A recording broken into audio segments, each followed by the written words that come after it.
Wow! Ang lago-lago mo na.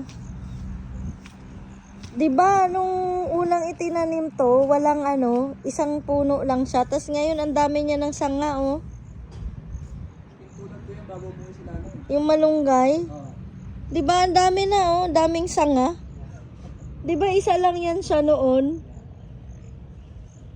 Namukadkad ang aming malunggay at lumapad ang kanyang mga dahon.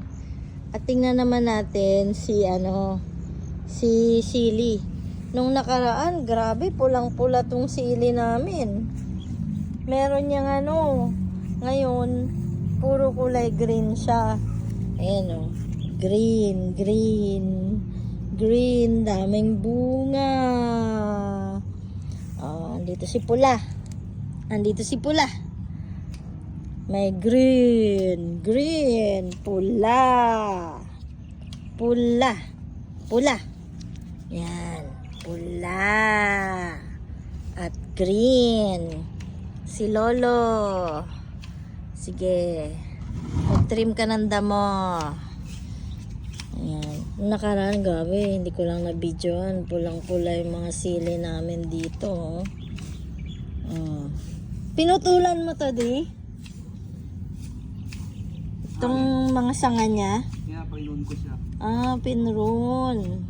Pruning. Yan, pruning. Ayan, may na siya. May bulaklak na. Ayan, ang mga green.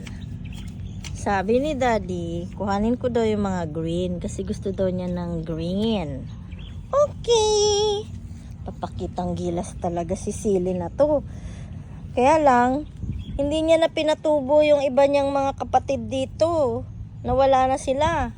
Siya na lang talaga ang namukadkad. At, ito pa. Tingnan niyo yung namukadkad dito. Si Tanglad. Grabe na si Tanglad, oh. Si Tanglad. Umaabot na sa sa yung height niyan. Taas-taas na niya. Si Tanglad yan, si Tanglad. Hi, Tanglad. Grabe si Tanglad, oh. Ang haba-haba na ni Tanglad. Walang tatalo dito kay Malunggay. Grabe si Malunggay. Talaga namukadkad. Sabi niya, ako ang nagmamayari ng pwestong ito. Walang ibang tatayo dito. Ako lang. Yan ang sabi ni Malunggay. At ang sabi ni Sili, ako lang ang pupwesto dito.